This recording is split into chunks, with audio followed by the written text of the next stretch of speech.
छत्तीसगढ़िया मानता हूँ और इसलिए मेरा जितना भी लेखन है, अगर मैंने कहानियाँ लिखी हैं या उपन्यास लिखे हैं तो मैं कोशिश करता हूँ कि छत्तीसगढ़ी की लोक कथाओं को उसमें मैं डालूँ। तो मेरे जितने भी उपन्यास हैं, अभी एक छात्र का मैं देख रहा था, गूगल में सर्च किया तो उसने शोध किया है, उसके शोध का विषय ही है। आपकी रचनाओं में बहुत सारे शोध हुए हैं। शोध हुए हैं, तो उस शोधकार का विषय ही यही था कि गिरीश पंकज की रचनाओं में छत्तीसगढ़ी लोकोक्तियों का प्रयोग। अच्छा।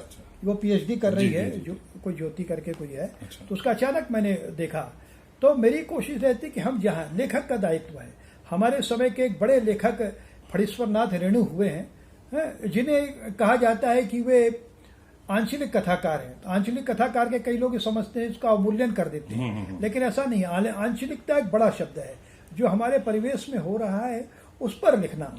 तो मेरी कोशिश ये रही है कि मैं भी अंचल की चीजों को उठा करके, हिनहर हो गए बिलैया मुसवा टेवे कान हैं, तो बहुत सारे ऐसे शब्दों को, मिठलबरा खुद शब्द छत्तीसगढ़ी का शब्द है, जिसे मैंने राष्ट्रीय फलक पर विनम्रता पूर्वक कहना चाहूंगा कि इसे मैंने चर्चित करने की कोशिश की। जी। आज ये शब्द कई लोग उसको पसंद करते हैं। मिठलबरा मतलब ऐसा व्यक्ति जो मीठा मीठा बोलता है और लबारी मारता है, तो झूठा व्यक्ति मिठलबरा कहलाता है। तो मेरे उपन्यासों में ऐसे चरित्र आए हैं, ऐसी कहावतें आई हैं जो ठेठ छत्तीसगढ़ी संस्कृति को रूपायित करती हैं। इसीलिए इस पर लोगों ने शोध भी किया है। तो मुझे लगता है किसी भी लेखक को छत्तीसगढ़ में अगर रह रहा है तो उसका दायित्व है कि छत्तीसगढ़ की आभा को, छत्तीसगढ़ी के पकवानों को, मैंने घासीदास पर मैं उपन्यास मेरा अंतिम चरण में है, एक सत्यान्वेषी, उसमें मैंने कोशिश की है कि छत्तीसगढ़ी की ठेठरी खुरमी, फरहा, ये सारी चीजों को घटनाओं के माध्यम से लाने की कोशिश करूं। छत्तीसगढ़ी संवाद है उसमें, ठीक है, बोलने का अभ्यास नहीं है, लेकिन लिखने का की लगातार मैंने कोशिश की है। इस बीच मैंने कुछ गीत छत्तीसगढ़ी के लिखे हैं, कुछ गजलें मैंने कही हैं, जो इस साल के अंत तक संभवतः छत्तीसगढ़ी मेरा संग्रह आएगा। तो छत्तीसगढ़ी बड़ी प्यारी भाषा है, इसलिए गर्व से हम लोग कहते हैं छत्तीसगढ़िया सबले बढ़िया। तो हम जहाँ रहते हैं वो हमारे लिए बढ़िया स्थान है। और यही एक तरह से राष्ट्रवाद है कि आपको लोकल से ग्लोबल होना है। हम अपनी मिट्टी से प्यार करेंगे तब हम अपने राष्ट्र से भी प्यार कर सकेंगे। अगर हम छत्तीसगढ़ से प्यार नहीं करते तो अपने देश से प्यार नहीं कर सकते। अगर हम छत्तीसगढ़ी से प्यार करेंगे, छत्तीसगढ़ी से प्यार करेंगे, छत्तीसगढ़ी संस्कृति से प्यार करेंगे, यहाँ की मिट्टी से प्यार करेंगे, तो हम भारत माता से प्यार करेंगे। तो हमारी छत्तीसगढ़ महतारी भी हमारे लिए वंदनीय है और भारत माता भी हमारे लिए पूजनीय है। अच्छा, आप जाते जाते प्रदेश सरकार से आप छत्तीसगढ़ के साहित्यकारों के प्रति किस तरह के नजरिए चाहते हैं, उनसे क्या चाहते हैं कि यहाँ के जो साहित्यकार, सरकार को साहित्यकारों के प्रति, लेखकों के प्रति क्या करनी चाहिए? ये बहुत अच्छा सवाल है और इसमें मैं एक आपको उदाहरण देना चाहता हूँ कि जब छत्तीसगढ़ राज्य बना और छत्तीसगढ़ की पहली सरकार स्थापित हुई, तब हमारे, मैं नाम लेने में बोलेंगे, सत्यनारायण शर्मा जी का नाम लेना चाहूंगा कि वे संस्कृति मंत्री बनाए गए थे, शिक्षा मंत्री बनाए गए थे, और उन्होंने मुझे फोन किया और 2-4 लोगों को फोन करके बुलाया कि हम चाहते हैं कि बताइए क्या नीति होनी चाहिए। तो एक सांस्कृतिक नीति मेरे जैसे एक साहित्य के विद्यार्थी ने बना करके उनको दी थी कि इस दिशा में हमें काम करना चाहिए। और मैंने मध्य प्रदेश सरकार का जो प्रारूप था, तो क्या मांग किया था वो उसमें मेरी ये मांग थी कि साहित्यकारों को सम्मानित करने के लिए आप विभिन्न वहाँ जो पुराने लोग हैं उनके नाम से आप पुरस्कार दें। जैसे मुकुटधर पांडे हैं, पदमलाल पुन्नालाल बख्शी है, मुक्तिबोध है, वो तो मिल ही रहा है। तो वो शुरुआत होनी चाहिए। तो एक ये परंपरा अब शुरुआत हुई है, लेकिन अभी भी बहुत कुछ बाकी है। तो क्या चाह रहे सरकार, क्या करे साहित्यकारों? सरकार ये है कि सरकार लेखकों से मिले और उनकी स्थितियों का विवेचन करे और उन्हें अभिव्यक्ति की आज़ादी भी दे।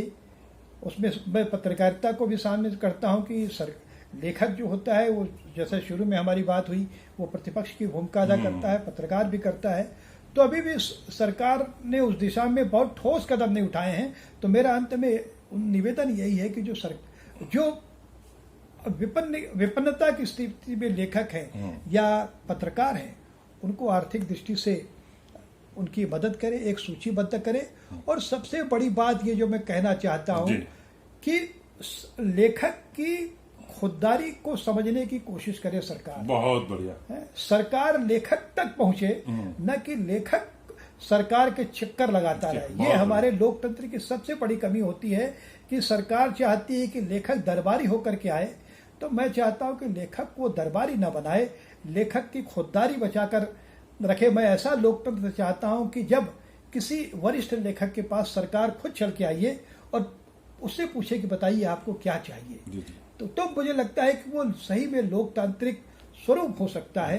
तो ये इस कमी मैं छत्तीसगढ़ सरकार में देखता हूं, अन्य दूसरी सरकारों में भी मैं ये कमी देखता हूं। तो मुझे लगता है जिस दिन ये हमारा समाज ऐसा महान समाज बन जाएगा कि सरकार खुद लेखक के पास जाए तब और उससे बोले कि तुम बताओ क्या चाहते हो, बता तेरी रजा क्या बता तेरी रजा कहा है, शायर ने कहा है। तो सरकार लेखक से पूछे कि बता तेरी रजा क्या है, तब वो लेखक बताएगा। अगर लेखक हाथ में कटोरा लेकर के सरकार के दरबार में पहुंच जाए तो लेखक का भी सम्मान खत्म होगा और सरकार जी। की पंकज जी, आपका बहुत बहुत धन्यवाद कि आप हमारे चैनल तक आए। बहुत बहुत धन्यवाद कि आपने मुझे नाचीज से कुछ बातचीत करने की कोशिश की। पता नहीं मैंने जो भावावेश में आकर के जो स्टैंड जो मेरे मन में चीजें आ सकती थी वो मैंने व्यक्त करने की कोशिश की। मैं सुनील जायसवाल हमारे भाई हैं, मैं इनको वर्षों से जानता हूं। मैं चाहूंगा कि ये यशस्वी बने। एडू जंक्शन इनकी अपनी पत्रिका निकालते हैं, वो पत्रिका सफल हो। अब ये यूट्यूब के माध्यम से अपना एक नया रूप लेकर के आए हैं, तो मैं चाहता हूं कि लोग इनसे जुड़ें और इनके जो लक्ष्य हैं कि साहित्यकारों को, कवियों को एक मंच देने की कोशिश जो कर रहे हैं, इस कोशिश में ये कामयाब हो, यही मैं इनकी शुभकामना देता हूं। बहुत बहुत निरंतर जीवन में आगे बढ़ते रहे, यशस्वी बने रहे। बहुत बहुत धन्यवाद आपका। नमस्कार।